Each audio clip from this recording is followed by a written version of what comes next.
संदीप ने अपनी माँ के कहने पर गांव में शादी कर ली थी। लड़की का नाम था सुनीता। माँ का कहना था एकदम मॉडर्न बहू नहीं होनी चाहिए, लेकिन उन्हें नहीं पता था कि गांव से आने वाली बहू सुंदर सुशील तो होगी और उसको गांव से बाहर भी निकाल लाएंगे, लेकिन उसके अंदर का गांव कैसे बाहर निकलेगा। शादी के कुछ दिन बाद, माँ टिफिन तो देना जरा।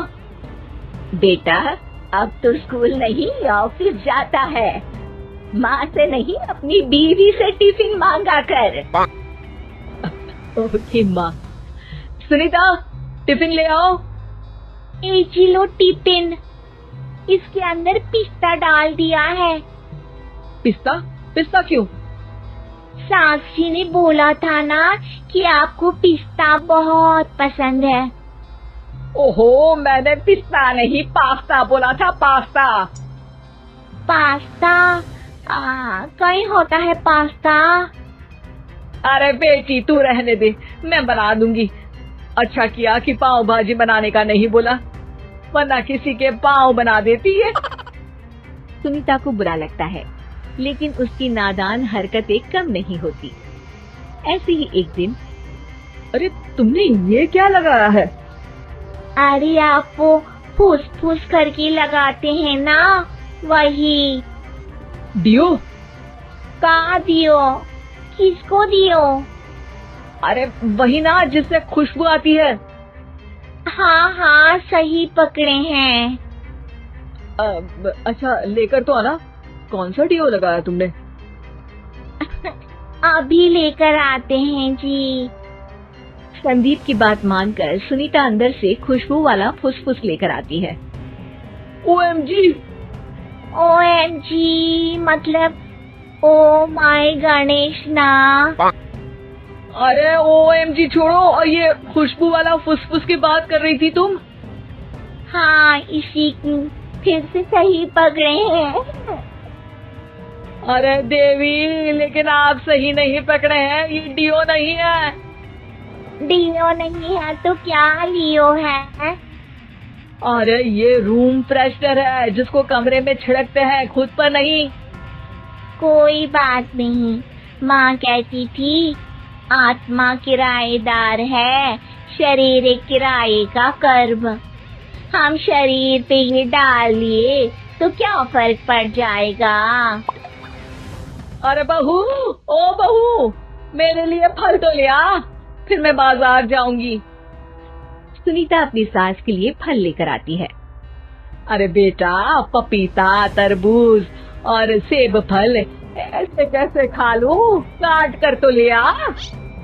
माँ जी, मेरे गांव में तो खेत से उठा के सीधा खा लेते हैं। अरे ये तेरा गांव नहीं है ना। अरे संदीप, तू ही कुछ समझा देना इसको बेटा। मैं कैसे समझाऊं माँ, ये तो माइक्रोवेव को भी भट्टी बोलती है। कल मैंने बोला हाय कैसी हो, तो बोलती है किसी को हाय नहीं लगानी चाहिए। अरे सुनीता, तेरा क्या होगा? अभी तो कैसे बताऊं माँ जी, अभी हम कुछ करेंगे फिर पता चलेगा क्या होगा, लड़का या लड़की। भगवान, कहाँ से आ गई है? रामपुर से जी, आप ही तो लेकर आए थे मुझे। अरे मुझे माफ कर दो। पहले कोई गलती तो करिए जी, आपकी तो सारी गलती माफ कर देंगे हम। हाँ। अरे बहू, मेरी बात सुन, फल यानी कि फ्रूट जब भी लाए ना तो काट कर लाना, ठीक है? जी ठीक है माँ जी, फल यानी फ्रूट यानी काट के लाऊंगी। सुनीता रोज ही कोई ऐसी हरकत कर देती जिसकी वजह से उसे घर में 2 बातें सुननी पड़ती।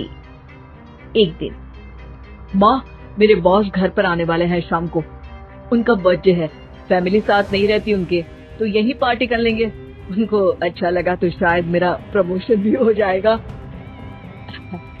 मैं ना फ्रूट केक लाकर फ्रिज में रख दूंगी और तेरे साथ आज खाना मैं बनाऊंगी, ताकि जब साहब आए तो खाने में कोई गड़बड़ ना हो। शाम को जब सारी तैयारियां हो जाती है, संदीप के साथ बड़े साहब भी घर आते हैं। आप फ्रूट केक तो ले आना बस, फिर खाना खाएंगे।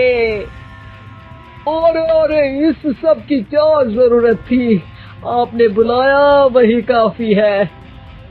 सर, आपका परिवार शहर में नहीं है तो हम ही आपके परिवार जैसे हैं सर। इतने में ही सुनीता फ्रूट केक लेकर आती है और बड़े साहब की टेबल पर रख देती है, और जैसे ही केक के ऊपर का बॉक्स हटाती है, ओह, ये क्या है? केक तो क्या हुआ है? मैं तो ऐसा नहीं लाई थी। आप मुझे शाबाशी दे सकती है माँ जी, मैंने ही केक काट दिया। आपने कहा था ना, फल यानी फ्रूट यानी हमेशा काट के लाना, तो फ्रूट केक भी तो फ्रूट ही है ना, तो मैंने पहले ही काट लिया। हूँ ना मैं समझदार। अरे बहू, ये क्या किया? केक हमेशा वही काटता है जिसका जन्मदिन होता है। तुझे एक बात भी समझ नहीं आती, एक नंबर की बेवकूफ है। पूरा माहौल बिगड़ चुका था। संदीप को लगने लगा था कि साहब उसे प्रमोशन तो दूर की बात है, कहीं डिमोशन ना दे दे, लेकिन साहब बीच में ही बोल पड़ते हैं। अरे कोई बात नहीं, ये इनकी बेवकूफी नहीं है, इनका भोलापन है। बेटा आप कहाँ से हो? रामपुर गांव से। अरे वाह, गांव से? फिर तो आपके गांव में ताजे फल और सब्जियां मिलते होंगे। हाँ, सही पकड़े हैं। हम तो काटते भी नहीं, सीधा खा लेते हैं। मैं ना एक बार तुम्हारे गांव घूमने जरूर चलूंगा। क्यों संदीप, ले चलोगे ना? मुझे गांव घूमना बहुत पसंद है। बस क्या था, संदीप और सास दोनों खुश हो गए, क्योंकि साहब को सुनीता ने गांव की बात करके खुश कर दिया था। अब संदीप का प्रमोशन अच्छा था। शिक्षा, कभी भी किसी भी गलती पर घबराना नहीं चाहिए। हो सकता है कि उस गलती की वजह से आगे बड़ा फायदा हो जाए।